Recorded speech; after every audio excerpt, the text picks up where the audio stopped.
এতক্ষণ আমরা দেখছিলাম ময়ূক এবং শুভ্রাংশুর সঙ্গে বিভিন্ন প্রার্থীদের কথা শুনছিলাম। শুভ্রাংশু ছিলেন সৌগত রায়ের সঙ্গে এবং এবার একটা বড় ব্রেকিং এর দিকে নজর দিতে হচ্ছে। ফের শহর কলকাতায় ভেঙে পড়লো বাড়ির একাংশ, পাথুরিয়ার ভাটায় ভেঙে পড়লো বাড়ির একাংশ এবং সেখানে মন্ত্রী শশী পাজা তিনি সেখানে গিয়ে উপস্থিত হন, তিনি পরিস্থিতি খতিয়ে দেখেন। তবে যে হারে বাড়ি ভেঙে পড়ছে, গার্ডেন রিচের যে ঘটনা আমরা দেখেছিলাম এবং তারপর ধারাবাহিকভাবে একের পর এক বাড়ি ভাঙার ঘটনা আমাদের নজরে এসেছে এবং একের পর এক বিপদ ঘটেছে, মানুষের মৃত্যু ঘটেছে, এর কোনোটাই ঠেকানো যায়নি। এবং তার মূল সমস্যার কারণে হচ্ছে পুরনো বাড়ি অথবা সঠিক সামগ্রী, যে কোনো বাড়ি তৈরির সময় সঠিক সামগ্রী ব্যবহার না করা, তার জেরেই প্রাণ সংশয় একাধিকবার। আমাদের প্রতিনিধি ভাস্কর কি প্রতিবেদন তুলে ধরেছেন, একবার দেখুন।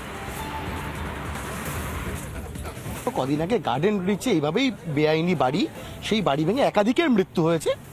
আমরা দেখি মর্মান্তিক ছবি।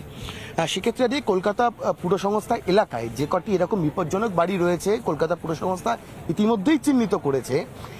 সেই বিষয়গুলোর ক্ষেত্রে কি আরেকটু বাড়তি উদ্যোগ নেওয়ার প্রয়োজন রয়েছে, সেটা কলকাতা পুর সংস্থা এবং সাধারণ মানুষ উভয় তরফ থেকেই? না, আমি বলি কি, যেমন এই ওয়ার্ড থেকেও স্থানীয় পৌর প্রতিনিধি পুরো লিস্ট দিয়েছে কোনটা বিপজ্জনক মনে হচ্ছে।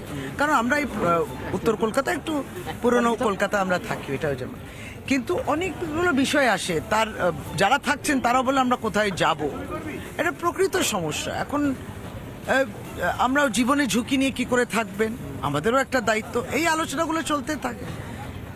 এখন শুকনো মরশুম, তার মধ্যেও এটা পড়ে গেল, এটা বৃষ্টির মধ্যে আবার ব্যাপার আরো ভয়ানক। অন্তত উত্তর কলকাতায় এরকম প্রচুর বাড়ি রয়েছে দীর্ঘদিনের পুরনো, কার্যত ভগ্নপ্রায়। না, আমরা যেমন বলেছি, এটা যেমন যিনি ওনার, তার তো সারানো উচিত, সেগুলো তো বলা হচ্ছে, তাকে তো সামনে দেখতে হবে, সে তো আশেপাশেও থাকে।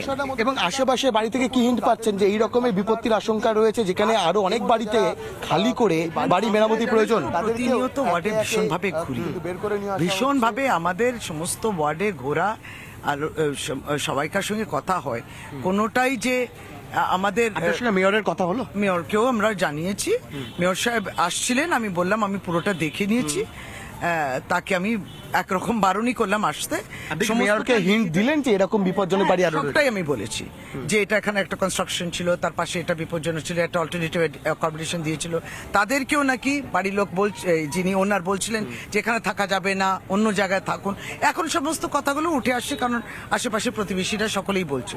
কিন্তু যেটা বলা যে 1, 2, 3, 4 এই জায়গাটা যেটা ইনকমপ্লিট রয়েছে, তারপর পাশেটা যেটা বিপজ্জনক, তারও পাশে যেটা বিপজ্জনক, এটা আমরা সমস্যাটা আমি বলেছি মাননীয় পৌর প্রতিনিধিকে, আপনি মেয়র সাহেবকে কালকেও জানাবেন এবং তারপরে what is the way forward আমাদের জানতে। পাথুরিয়াঘাটায় বিনানি ভবনের কাছের এই যে বাড়ি যে অংশ ভেঙে পড়েছে, তার জেরে কোনো ক্ষয়ক্ষতি সেই অর্থে অন্তত প্রাণহানি হয়নি, আহত কেউ হননি, এটা যেমন একদিকে অনেকটা স্বস্তির, কিন্তু পাশাপাশি বড় দুর্ঘটনা ঘটার আশঙ্কাটাও কেউ একেবারে উড়িয়ে দিতে পারছেন না।